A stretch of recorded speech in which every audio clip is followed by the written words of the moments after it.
Dan kita akan lihat beberapa ayat ini hampir secara keseluruhan pasal ini.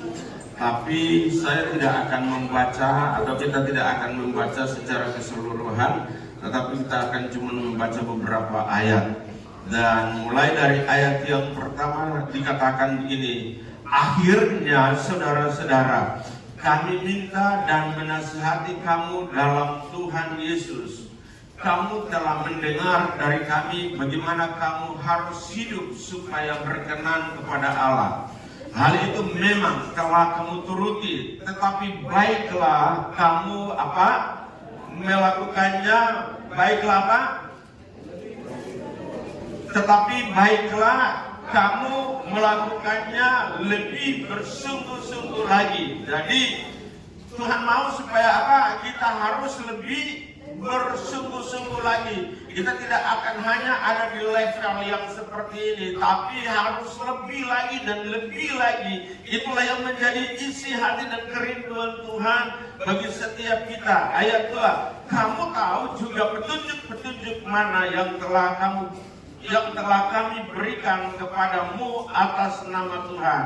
Karena itu hendaklah Allah menguduskanmu, yaitu supaya kamu menjauhi percabulan. Ayat yang ke-6, dan supaya dalam hal-hal ini orang jangan memperlakukan saudaranya dengan tidak baik atau memperdayakannya, karena Tuhan adalah pembalas dari semua ini, seperti yang telah kami katakan dan tegaskan dahulu kepadamu. Ayat 7, Allah memanggil kita bukan untuk melakukan apa yang cemar, melainkan apa yang kudus. Karena itu siapa yang menolak ini bukanlah menolak manusia, melainkan menolak Allah yang telah memberikan juga rohnya yang kudus kepada kamu. Ayat 9, tentang kasih persaudaraan tidak perlu dituliskan kepadamu, karena kamu sendiri telah belajar mengasihi dari Allah. Mari sama-sama ayat 10. Hal itu kamu lakukan juga terhadap semua saudara seluruh wilayah Makedonia. Tetapi kami menasihati kamu saudara-saudara supaya supaya kamu lebih sungguh-sungguh lagi melakukannya.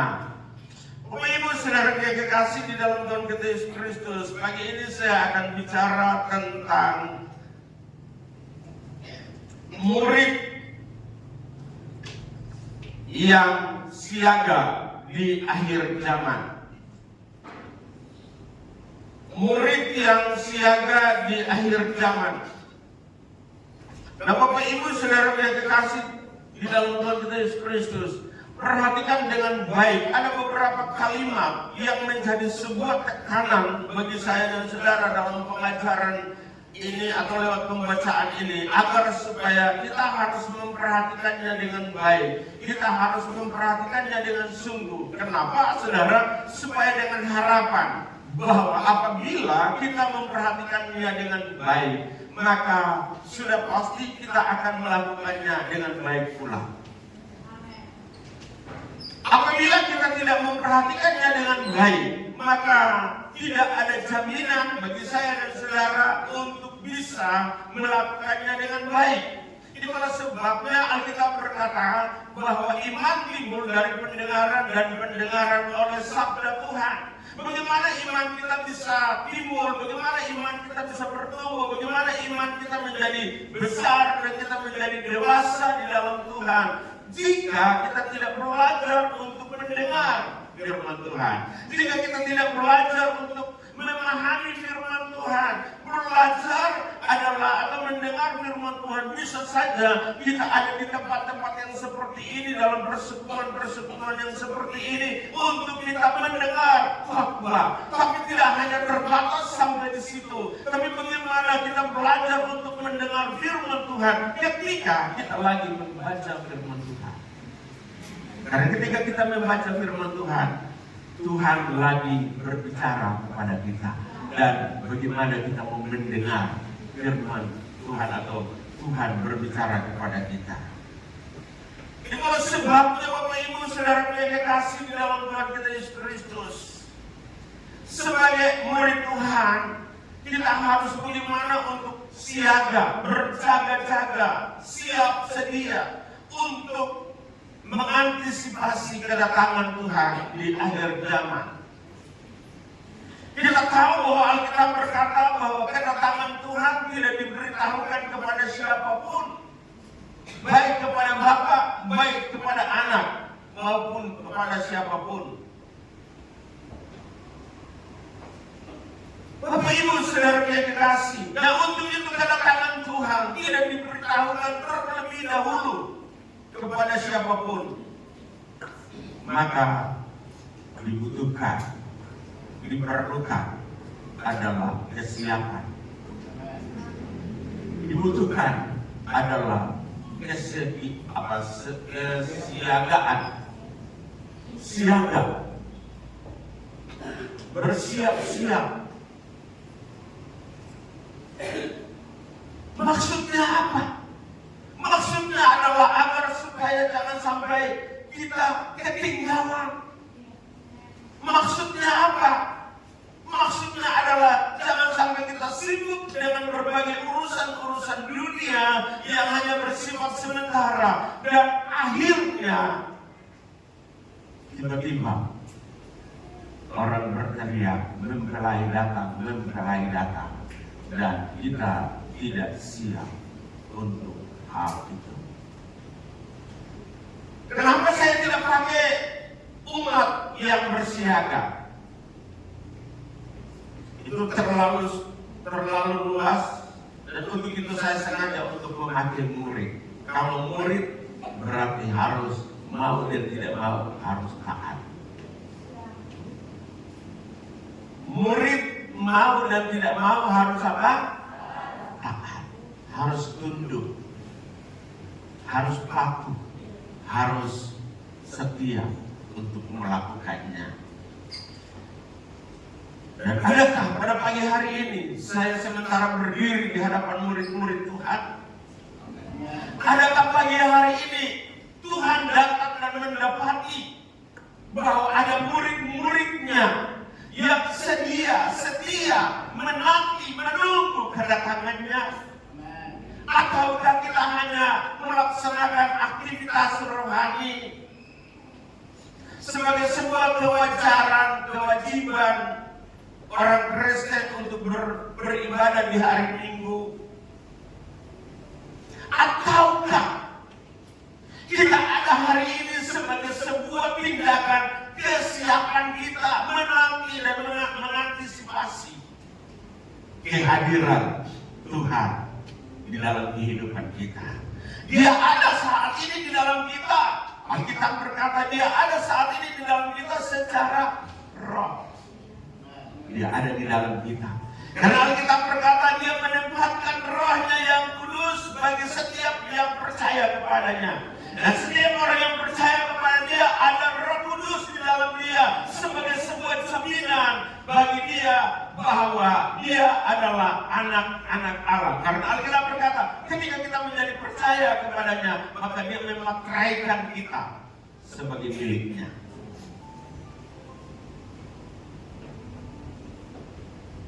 Adakah Tuhan dapat datang dan dapati? Seperti itukah ada di antara kita? Jangankan cuma ada di antara kita, tapi semua kita. Maksudnya sehingga tidak ada satupun yang ketinggalan. Itu doa dan harapan saya. Kenapa? Agar supaya pelayananmu juga tidaklah sia-sia. Tapi kesetiaanmu juga tidaklah percuma. Tapi akan mendatangkan hasil. Adalah ketika Yesus datang bertemu muka dengan engkau. Bapak Ibu Saudara yang kekasih di dalam Tuhan kita Yesus Kristus.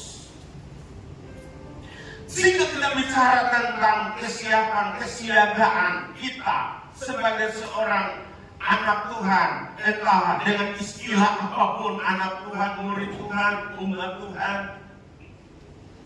maka kita tidak akan lari jauh banyak tentang bagaimana 10 anak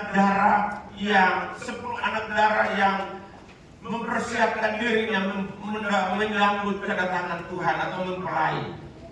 Tetapi saudara, akhir daripada cerita itu dalam Matius pasal 25, akhir daripada cerita itu, pada akhirnya ada 5 yang tidak bijaksana dan 5 yang bijaksana. Artinya bahwa bisa saja kita ada di dalam sebuah kumpulan yang seperti ini yang namanya Grace Family Home, lagi ibadah. Tapi bisa saja ada masih di antara kita yang tidak bijaksana di dalam mempersiapkan dirinya menyambut kedatangan Tuhan. Sekali lagi saya berdoa supaya itu tidak ada di antara kita. Tapi semua kita, dan satu saat Tuhan datang. Saya pun dengan bangga melihat semua wajah-wajah ini ada berdiri dalam barisan deretan berikutnya untuk antrian masuk dalam kerajaan Allah. Haleluya. Sehingga dengan demikian, marilah Bapak Ibu Saudara yang kekasih, sebijak mungkin kita dapat mengatur dan membenahi kehidupan kita hari-hari ini. Suseng lama lain Tuhan semua datang. Mungkin kita akan berkata, wah, kalimat itu, kata itu sudah dari dulu, sebelum saya lahir pun kata itu sudah pernah sering. Iya. Artinya bahwa semakin engkau dengar itu, semakin engkau harus mempersiapkan diri. Supaya apa? Jangan terlena dan ketinggalan. Banyak tanda-tanda semakin nyata membuktikan Tuhan sudah mau datang. Itulah sebabnya Bapak Ibu Saudara yang kekasih di dalam Tuhan kita Yesus Kristus, di dalam menjalani kehidupan kita hari-hari ini, janganlah kita menjadi orang yang bodoh.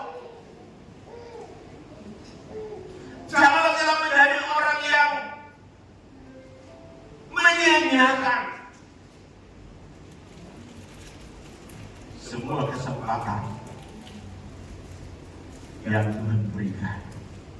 Silakan saudara beraktivitas di dalam seluruh aktivitas pekerjaanmu, usahamu, keluargamu, rumah tanggamu.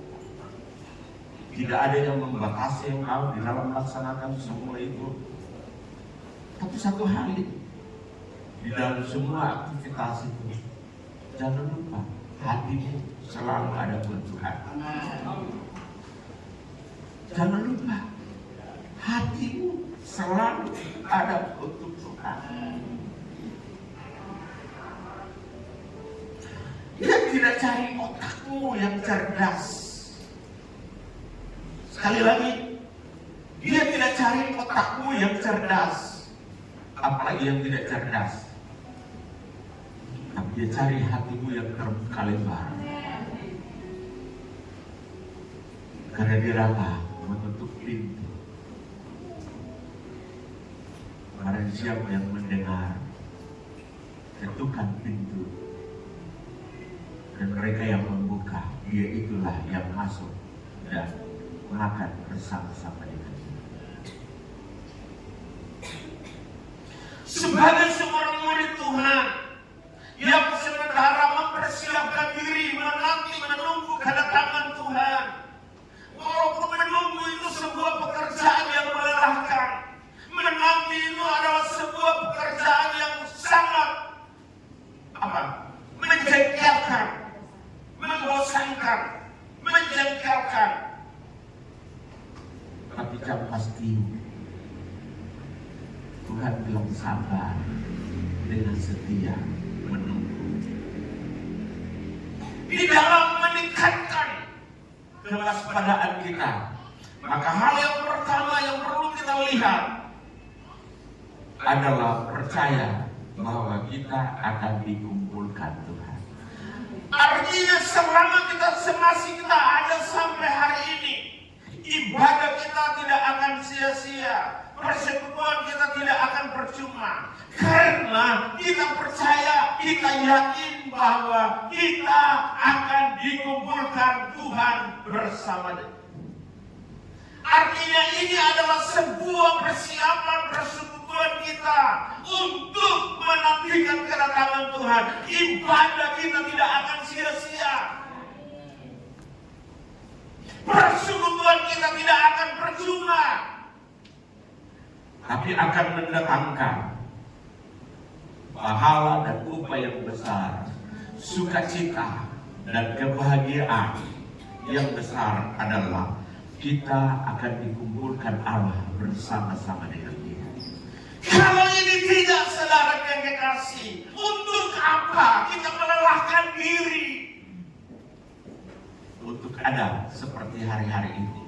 Kan kita sudah capek kerja, beraktivitas 6 hari, 7 hari. Hari yang ke-7 adalah kita bisa beristirahat, tidur sebentar, bangun sebentar, di pantai sebentar, bikin semua hal yang mungkin menyenangkan hati kita dan menyenangkan keinginan daging kita. Jika itu tidak benar, untuk apa ibadah kita? Untuk apa persekutuan kita? Tapi Alkitab berkata, yang benar adalah Dia akan datang mengumpulkan kita bersama-sama dengan Dia. Di dalam ayat yang ke-14 dari pertama Tesalonika tadi, ayat yang ke-14, pasal 4 ayat yang ke-14 berkata, karena jikalau kita percaya bahwa Yesus telah mati dan bangkit, maka kita percaya juga bahwa mereka yang sudah meninggal akan dikumpulkan Allah bersama-sama. Haleluya. Inilah sukacita kita. Ini adalah kebanggaan kita. Ini adalah pengharapan kita. Tapi pengharapan itu akan menjadi sesuatu yang pasti di dalam Tuhan. Inilah yang harus semestinya menggairahkan kita untuk kita selalu mau dekat dengan Tuhan, mau datang buat Tuhan. Apapun tantangan, apapun persoalan, apapun kesulitan yang kita hadapi dalam hidup kita, tapi kita selalu ada semangat. Kasih dari Kristus selalu membara di dalam hati kita untuk kita selalu mau datang. Kita tidak akan menjadi orang yang kecup dan tawar hati. Orang yang kecup dan tawar hati adalah orang yang tidak memiliki pengharapan di dalam kehidupannya. Orang yang kecup dan tawar hati adalah orang yang tidak memiliki kepastian di dalam dirinya. Tapi semua di sini, semua yang ada di sini adalah orang-orang yang memiliki pengharapan di dalam Kristus Yesus, dan pengharapan itu tidak akanlah sia-sia. Untuk itu, tetaplah semakin bersungguh-sungguh lagi di dalam Kristus Yesus. Dasar yang yang membuat kita menjadi bersemangat, bergairah, adalah karena dasar keyakinan kita, Yesus lebih dahulu telah mati dan bangkit bagi saya dan saudara. Dan Alkitab berkata, Dia menjadi buah sulung bagi kita. Kalau Yesus mati dan tidak bangkit, ngapain juga kita mau percaya? Dia bicara tentang kedatangan, Dia bicara tentang kehidupan. Dia bicara tentang sebuah saat atau waktu dan masa yang akan datang. Tapi dia sendiri tidak sampai di tingkat itu. Bikin apa juga kita percaya. Bikin apa juga saya harus sampai untuk apa. Tapi haleluya. Yesusku ajaib. Tuhanku heran. Dia luar biasa. Ada banyak Tuhan, tapi tidak seperti Yesus Tuhanku. Haleluya. Ada banyak Allah, ada banyak nabi, tapi mereka tidak sama dengan satu ini yang namanya Yesus Tuhan yang aku layani dan yang tidak percaya kepada Dia. Dia adalah buah sulung dari saya dan saudara. Karena Dia sudah mati dan bangkit, maka ketika kita percaya kepadanya, Dia pun akan membangkitkan kita. Ada jaminan, haleluya, ada garansi bagi saya dan saudara. Ketika kita percaya kepadanya, tidak akan sia-sia. Kita tetap siaga, atau kita tetap selalu siap sedia. Karena keyakinan kita kuat bahwa Allah akan mengumpulkan kita bersama-sama dengan Dia. Untuk itu, jangan kendor dalam imanmu.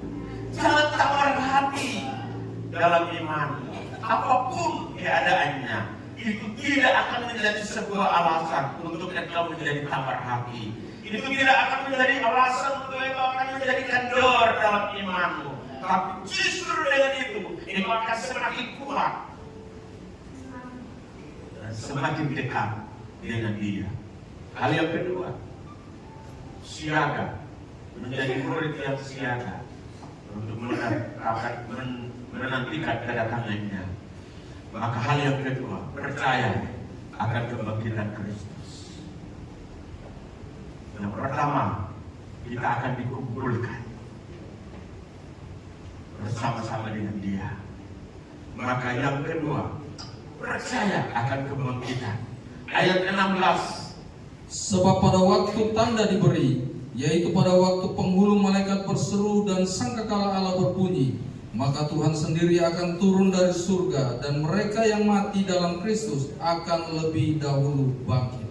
Perhatikan dengan baik Bapak Ibu Saudara yang dikasihi. Artinya bahwa ada kepastian, ada pengharapan di dalam iman kita, dalam percaya kita. Ketika kita meletakkan iman kita, pengharapan kita kepada Kristus Yesus Tuhan, bahwa Dia adalah Tuhan dalam kehidupan kita, maka ada sebuah jaminan kepastian. Tidak ada sesuatu yang sia-sia untuk kita lakukan bagi Tuhan. Tidak ada sesuatu yang percuma yang kita lakukan bagi Tuhan. Apapun, sekecil apapun yang kita lakukan, yang kita imani, tidak akan sia-sia. Tapi semua akan membawa dampak, membawa buah dalam kehidupan kita. Dan dikatakan dalam bagian ini bahwa Kristus Yesuslah yang sudah mati dan bangkit dari antara orang mati, menjadi sulung bagi saya dan saudara. Maka saudara kekasih, jika kita mengalami kematian, bukan berarti kita pasti akan mati juga. Dengarkan baik, kita pasti akan mati juga. Tapi kalau engkau ditetapkan untuk tidak mati, tapi akan diubahkan, itu adalah kehendak Tuhan. Karena Alkitab juga mencatat beberapa orang pendahulu yang beriman tidak akan sampai pada kematian. Contoh satu, ada yang bisa jawab? Ini membaca Alkitab. Yang kedua, soalnya pendeta yang jawab. Ya kalau pendeta yang jawab mah sekali-sekali pendeta jangan terlalu emosi lah, ya jawab supaya biar ketahuan jemaat itu bisa baca Alkitab tidak. Kalau dia jawab berarti dia tahu. Dengarkan, pengetahuan itu lain, tapi pengetahuan tidak akan selalu membawa kita kepada keselamatan. Bapak Ibu Saudara yang kekasih, Mungkin pernyataan saya itu keliru. Tapi dengarkan baik. Yang saya maksudkan di sini adalah pengetahuan yang manakah? Saya harus tahu firman Tuhan supaya saya tahu persis kemana arah langkah saya. Tapi jangan sampai kita cuma mengisi pengetahuan atau otak kita dengan pengetahuan Alkitab, tapi hati kita tak tutup rapat. Tuhan tidak cari otak yang cerdas yang tadi saya bilang, yang hafal, yang kuat hafal ayat Alkitab. Tuhan tidak cari orang yang licin di dalam mengetahui kebenaran. Lebih baik kita tidak tahu banyak, kita tahu satu dua dan kita lakukan, daripada kita tahu banyak tapi kita melanggarnya. Maka Alkitab berkata, hakim kita adalah apa yang kita tahu. Itulah yang akan dipakai Tuhan untuk kembali menghakimi kita. Nah, Bapak Ibu Saudara yang generasi di dalam Tuhan kita Yesus Kristus, itulah sebabnya mari kita lihat bahwa kematian bukanlah sesuatu yang menakutkan. Kematian bukanlah sesuatu akhir daripada kehidupan ini. Tadi saya katakan, kita juga akan mati. Saya pun akan mati.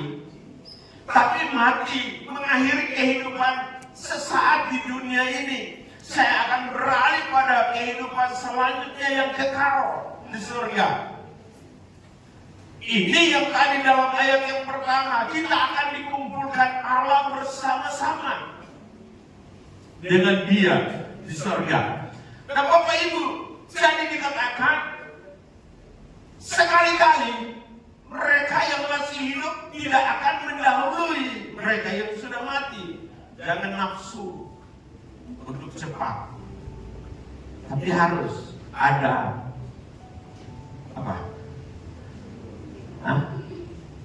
ada giliran. Dikatakan ketika Kristus menyatakan dirinya di awan-awan, maka mereka yang masih hidup tidak boleh naik lebih dulu. Enak saja ya. Siapa mau tunggu dong yang sudah mati itu? Sabar. Alkitab bilang mereka yang sudah mati di dalam Kristus akan terlebih dahulu dibangkitkan. Kemudian yang masih hidup mulai dari orang besar macam beta, tapi tinggal sayang. Maksudnya ketong sebisa dengan tubuh yang ada ini, karena tubuh yang ada ini adalah tubuh berdosa yang tidak bisa ambil dalam hidup, yang tidak bisa ambil bagian dalam hidup kekekalan.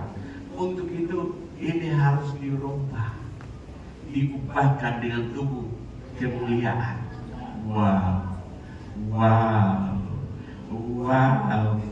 Kalau ibu-ibu, wanita-wanita dandan saja waduh sudah lihat cantik, tapi tambah lagi kalau sudah tubuh kemuliaan. Wow. Beta pasti akan lebih dari ini. Coba beta punya istri saja.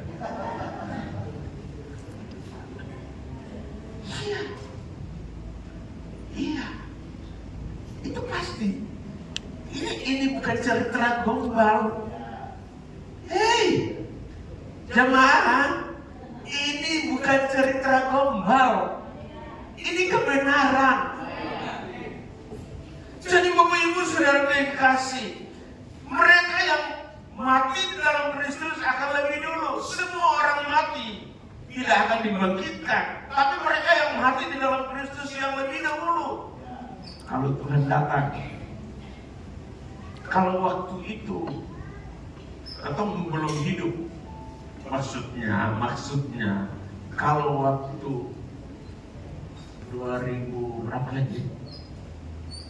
2030, saya tidak bisa sampai 2030, artinya sudah koin. Maka saya tergolong dalam orang yang sudah mati di dalam Kristus. Maka ketika 2030 Kristus datang, yang sudah mati itu lebih dulu dibangkitkan. Karena orang mati yang bukan di dalam Kristus nanti di tahap berikutnya, setelah gereja sudah diangkat, yang mati di dalam Kristus dibangkitkan, kemudian yang masih hidup diubahkan, lalu kemudian diangkat. Kemudian baru yang kedua, yang mati di luar Kristus dibangkitkan, lalu bersama-sama dengan yang masih hidup, yang tidak sungguh-sungguh, yang tidak percaya. Makanya kata itu sungguh-sungguh, sungguh-sungguh.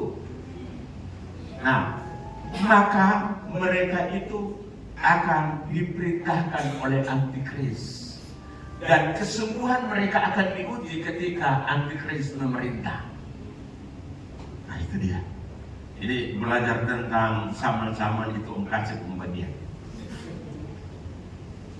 Nah, jadi hidup ini tidak akan berakhir. Hidup ini akan beralih ketika kita mati. Maka kehidupan kita akan beralih dari yang tidak kekal ini kepada yang kekal. Haleluya. Untuk itu kita ada di sini, kita sementara mengejar yang kekal. Haleluya. Jadi kalau malas gereja, malas baca Alkitab, itu dia sementara tidak mengejar yang kekal. Dia mengejar yang sementara di mana ngengat dan karat akan menanggiskannya. Alkitab berkata, tapi kumpulkanlah bagimu harta di surga, di mana genggam dan karat tidak akan menghabiskannya. Hari ini kita datang, hari ini kita ada. Ingat, Tuhan lagi catat. Tuhan lagi catat dalam buku hariannya bahwa hari ini kita ada di sini. Kita dengar khotbah ini dari jam sekian sampai jam sekian. Dan kalau jam sekian menit sekian ada yang mengeluh. Malaikat catat. Ada yang mengeluh, malaikat catat. Oh, dia dengar Alkitab, dia dengar khotbah dengan sungguh-sungguh. Tapi ketika dia tidak sungguh-sungguh, malaikat juga catat. Malaikat juga catat. Apalagi hatinya sudah mulai gelisah. Nah, mereka catat. Dia ada di dalam gereja, dia dengar khotbah, tapi hatinya tidak benar. Hatinya lagi benci, hatinya lagi apa?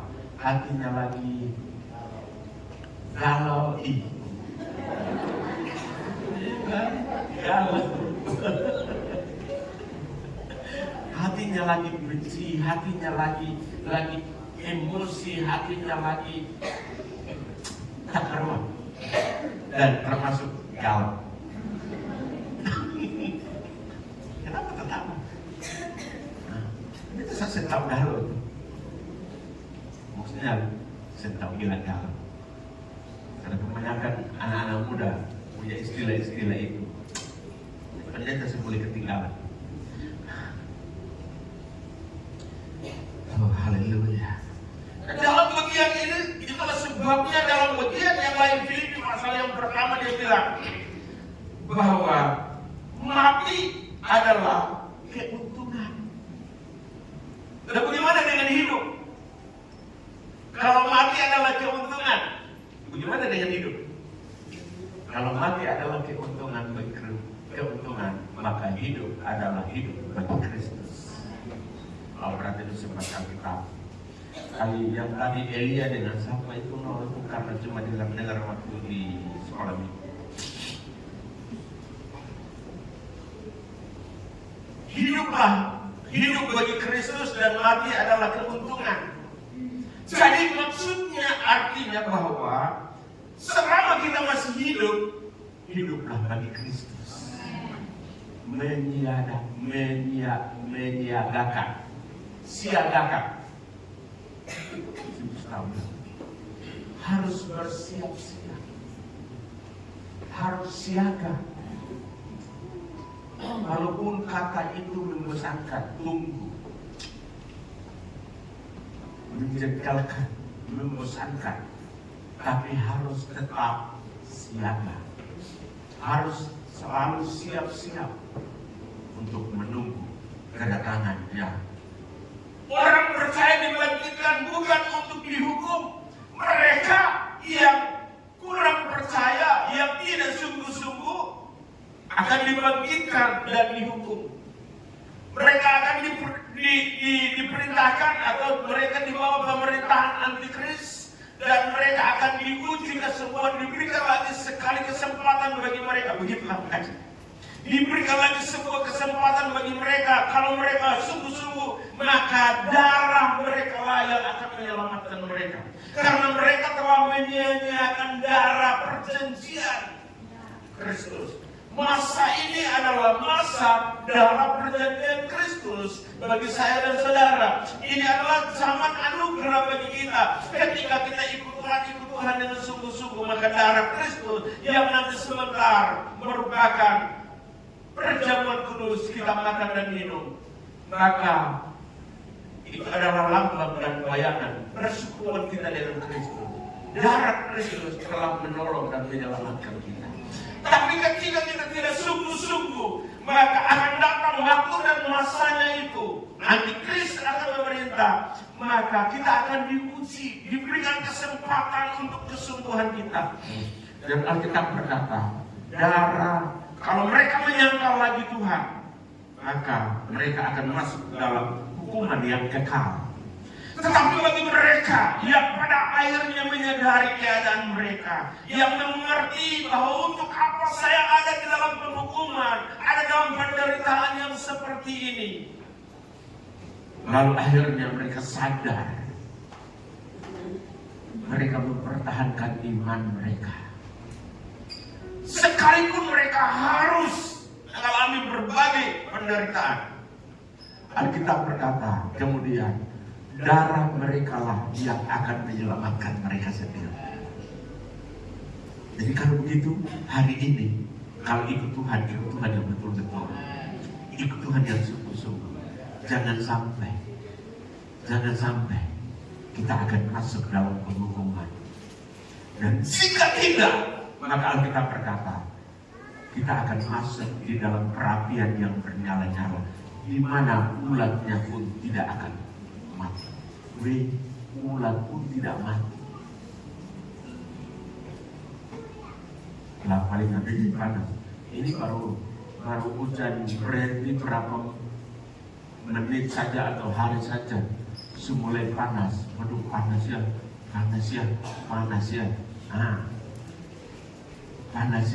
Panas ikut Tuhan betul-betul, supaya jangan masuk dalam panas penderitaan. Haleluya, amin. Halo jamaat, amin. Jadi kita dibangkitkan atau kita percaya kepada Kristus, dan ketika kita mati, Kristus membangkitkan kita. Kita bukan untuk masuk dalam penghukuman, tapi dikatakan masuk dan menjalani kehidupan yang kekal bersama dengan Tuhan. Yang tadi bagian yang pertama, dikumpulkan Allah. Pertanyaannya, lalu kalau begitu, yang di luar Kristus itu jelas penghukumannya. Lalu yang sungguh-sungguh ini bagaimana? Dong bikin apa? Ya, siang malam memuji Tuhan. Makanya belajarlah hari ini memuji Tuhan. Jangan sampai nanti saatnya masuk surga dan bingung-bingung. Sentahu orang lain dengan tepuk tangan sorak-sorai, lalu ketemu lain. Dia bikin apa?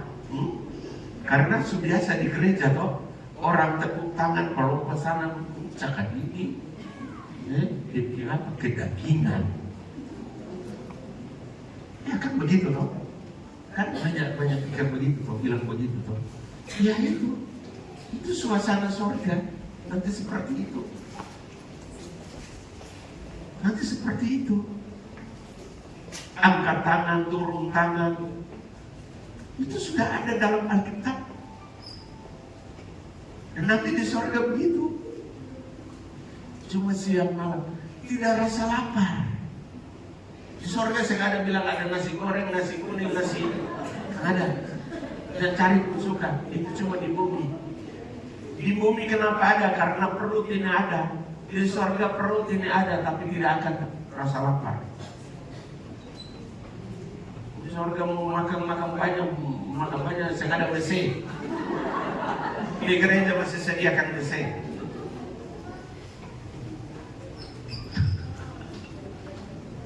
Keadaan surga tidak dapat terbayangkan. Saya sudah pernah sih beberapa kali ada dalam hadirat Tuhan ketika malam mimpi. Ini minggu kemarin, ibu. Rupanya ibu baru pertama. Saya tidak tahu. Tapi ketika dia bangun, Pak. Memang saya sudah bangun, saya sudah ikuti.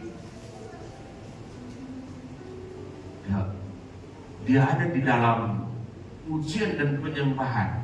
Dia tidak sadar. Saya pikir dia lagi betul-betul sadar dan berdoa. Tapi saya tahu ibu biasanya tidak begitu.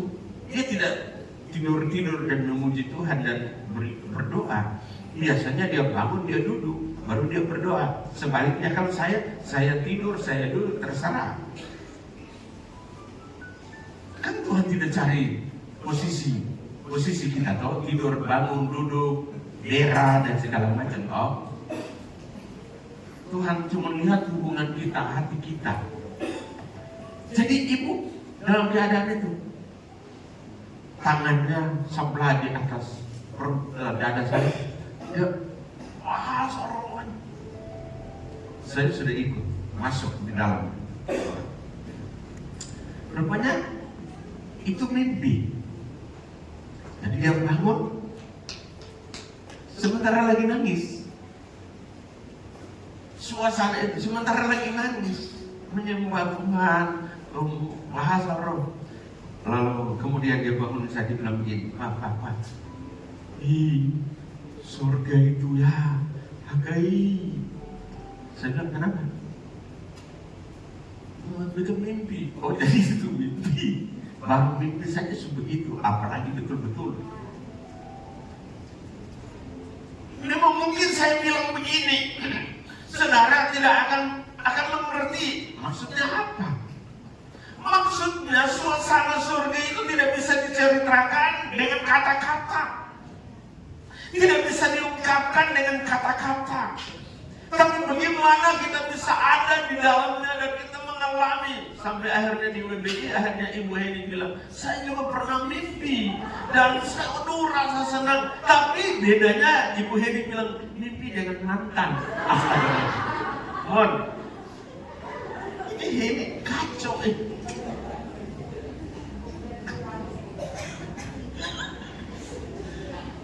Mimpi dengan mantan saja sebegitu senangnya, apalagi kalau mimpi dengan Tuhan. Waduh, saya beberapa kali sudah alami hal yang seperti itu. Saya tidak kaget. Dan ada saat-saat tertentu saya bilang, Tuhan, saya ingin itu ulang-ulang. Tuhan, saya mau ada dalam suasana itu. Tidak bisa dibayangkan dan tidak bisa diceritakan dengan kata-kata. Ketika nanti kita ketemu Tuhan, situasi itu dan suasana itu tidak bisa diceritakan hari ini dengan kata-kata. Hari saat itu baru kita akan sendiri alami. Oh, inikah yang tanggal berapa? Tanggal 6. Selamat ulang tahun Rio. Selamat ulang tahun juga GBI, karena ini hari GBI punya ulang tahun yang ke-59. 54. Ketua BPD salah sebut. Makanya saya ada bingung, ini orang ini kasih keras buketnya dan itu, ya sudah, terima saja. Saudara, jadi bagaimana? Saya tidak bisa menceritakan suasana surga karena persoalannya saya belum sampai ke sana. Tapi saya sering juga sudah mulai mengalami bagaimana saya ada dalam hadirat Tuhan. Entah itu dalam mimpi ataupun dalam doa, dalam pujian dan penyembahan. Bagaimana saya bisa mengalami hadirat jemaat Tuhan dalam hidup saya. Dan Itu sekali lagi, saya tidak bisa menceritakan dan menggambarkannya dengan kata-kata. Tapi jika engkau rindu dan engkau ingin, dekatlah dengan dia. Dekatlah dengan dia. Alkitab berkata, sungguh-sungguh lagi. Kamu telah mendengar semua hal itu yang telah aku ajarkan kepadamu. Tapi minta padamu untuk lebih bersungguh-sungguh lagi. Hal yang berikut adalah percaya akan dihiburkan Tuhan. Haleluya. Inilah di surga tidak ada susah. Di dunia tempat banyak masalah. Di surga tidak ada masalah. Di surga tidak ada susah. Di surga tidak ada air mata. Cuma di bumi ada air mata. Di surga Tuhan mengangkat dan menghapuskan semua air mata dari mata kita. Artinya yang ada adalah sukacita abadi. Yang ada adalah sukacita kekal. Yang adalah kebahagiaan yang kekal di dalam Kristus Yesus Tuhan. Untuk itu sebagai umat Tuhan, sebagai murid Tuhan, hari ini saya menghimbau, saya mendorong saudara, saya mengajak saudara, supaya mari dekatkan hubunganmu lebih dekat lagi dengan Tuhan. Dan kemudian mari mempersiapkan dirimu di akhir zaman ini untuk menantikan kedatangan Dia yang kedua kali di dalam kehidupan saudara dan saya. Walaupun atau meskipun dunia penuh dengan banyak gejolak, tidak jarang menebar ketakutan. Namun di dalam Kristus kita memiliki penghiburan yang sejati. Di dalam Kristus kita memiliki pengharapan yang sungguh. Di dalam Kristus ada kepastian. Keadaan ini tidak akan membuat kita memiliki keberanian menghadapi tantangan dan dalam kesetiaan dan di dalam akhir zaman ini. Tapi karena ada penghiburan dari Kristus Tuhan, oleh firman-Nya, oleh hadirat-Nya, maka itu akan menguatkan kita dan membuat kita akan menjadi orang-orang yang bukan pengecut untuk menghadapi keadaan ini, tapi sebaliknya akan membuat kita menjadi orang-orang pemberani, orang-orang yang sungguh-sungguh untuk lebih lagi dekat dengan Dia, mempersiapkan diri kita menyambut kedatangannya pada kali yang kedua. Bersiaplah sekarang saudara, bersiaplah sekarang. Kedatangannya tidak akan lama lagi. Dia akan datang menjemput saudara dan saya. Kedatangannya tidak akan menjemput yang lain. Katakan di dalam dirimu, Dia datang bukan menjemput kau, tapi menjemput aku. Bilang kepada saudara tetanggamu, Dia datang bukan untuk menjemput kau, tapi Dia datang untuk menjemput saya. Kau ini yang harus dikebarkan dan ini yang harus dinyatakan bagi setiap diri kita. Maka kita tidak peduli, kita tidak perlu dia itu setia dan tidak setia, itu urusan dia. Urusan saya adalah saya harus setia kepada Tuhan. Tuhan memberkati Bapa yang ada di dalam surga. Datanglah kerajaan-Mu dan kehendak-Mu jadi bagi kami. Bapa, Roh Kudus yang menjadi saksi, membuka lebih jauh lagi kebenaran-kebenaran-Mu. Haleluya. Glory. Hosana bagi Engkau, Raja kemuliaan. Hosana bagi Engkau, Raja kekal. Yang kami